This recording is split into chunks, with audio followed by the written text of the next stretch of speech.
আমার মনিয়ন্দারে বাবারা, আমার যুবক ভাইয়েরা, বন্ধুরা, একটু মনোযোগ দিয়ে কথাটা শুনে যাও। যত বড় শিল্পপতি, টাকাওয়ালা, কোটিপতি, বিলিয়ন মিলিয়ন টাকার মালিক, ডুপ্লেক্স বাড়ি বানাইলেন, কোটি কোটি টাকা আপনি খরচ করলেন, এই মনিয়ন্দের রাস্তার পাশে আপনার কানের পর কানে জমি সম্পত্তি অর্জন করলেন। জানতে চাই, মৃত্যুর পরে আপনার আমার কবর ওই রাস্তার কিনারের দামি জমিটার মধ্যে হবে না? কথা বলেন ঠিক কিনা? মৃত্যুর পরে আপনার আমার লাশটাকে আমার ডুপ্লেক্স বাড়ির ভিতরে লক্ষ টাকা দেওয়া বানানো সেই আপনার আমার সেগুন কাঠের এত দামি খাটের মধ্যে আপনার আমার লাশটাকে কেউ রাখবে না। মুগরা বাজার থেকে সুন্দর করে সবচাইতে ভালো যে তুষক আপনি বানাইলেন এত টাকা খরচ করে, ওই তুষক ওই জাজিমের উপরে আপনার আমার মৃতদেহটাকে কেউ রাখবে না। সবাই বলবে তাড়াতাড়ি তারে নরম বিছানা থেকে ফ্লোরিং এর মধ্যে শোয়া দাও। কথা বলেন ঠিক কিনা? এই শীতকালে ঠান্ডা শীতের ভিতরে আদরের সন্তান বলবে না, আমার বাবার লাশটারে আজকের রাত্রটার জন্য জাজিমদার করে রাখো, এই কথাও কেউ বলবে না।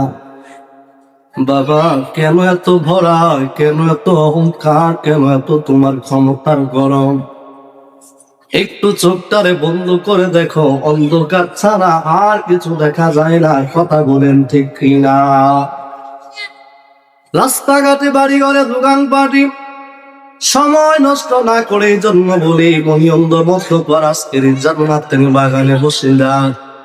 মনটারে নরক করে দিয়ে চোখের পানিগুলো ছেড়ে দিয়ে মনটারে একটা বারের জন্য জিজ্ঞাসা করেন, মা এই বাড়ি তুমি সাজাইলা বাড়ি রঙিন করার জন্য, প্রতি বছর তুমি রং মিস্ত্রি দিয়া বাড়ি রং করলা, ওই বাড়ির ভিতরে গরমকালে থাকতে কষ্ট হয় সেই জন্য এয়ার কন্ডিশন এসে ফিট করলা।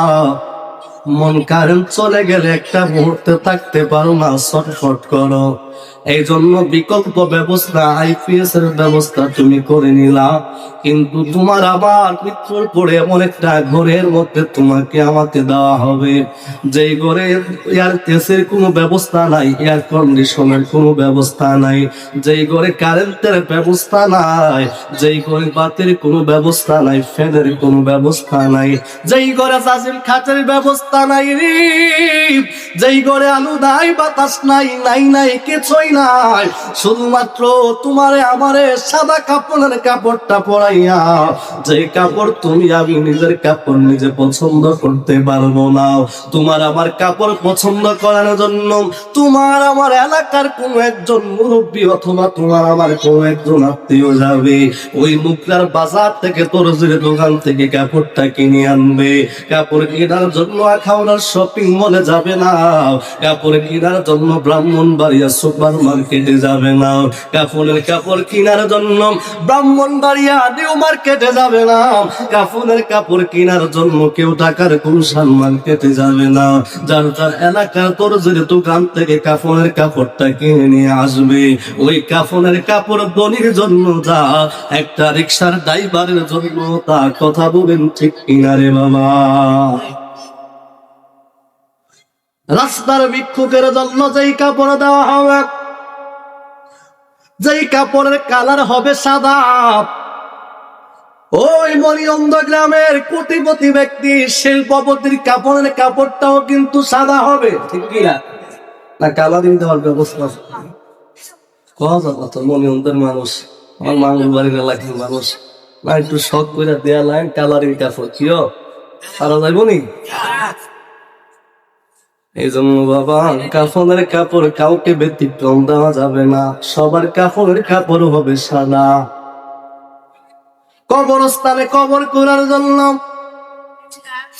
মানুষ যাবে, কবর করবে, কেউ বলবে না চেয়ারম্যানের কবরটা অন্যান্য কবরের চাইতে এক হাত পাশ করে দাও, সুযোগ আছে।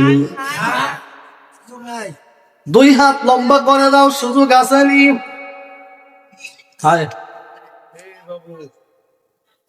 কাপড়ের মধ্যে কোনো ব্যতিক্রম করার সুযোগ নাই। কোনটা চেয়ারম্যানের কাপড়, কোনটা দরজির কাপড়, কোনটা রিক্সার ড্রাইভারের কাপড়, কোনটা শ্রমিকের কাপড়। কাপড়ের কাপড় দেখে চেনার শক্তি নাই, কবর দেখেও চেনার শক্তি না।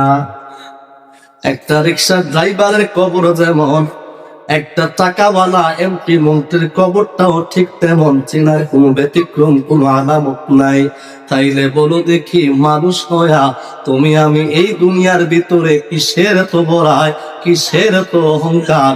কার বাড়ির রং তুমি সাজাও, নিজের বাড়ির রঙের তো এখনো পর্যন্ত কোনো খবর নাই। কথা বলেন ঠিক কিনা? এই জন্য বাবাই কালামটা বড় চমৎকার একটা কালাম। পরের বারে রং সাজাইয়া নিজের বাড়ি অন্ধকার, ধনী বল গরিব বল, যাইতে হবে গুরের পার। আল্লাহুম্মা সাল্লি আলা, মাশাআল্লাহ, মারহাবা, মাওলানা মুহাম্মদ ওয়া আলা আলি সাইয়্যিদিনা মাওলানা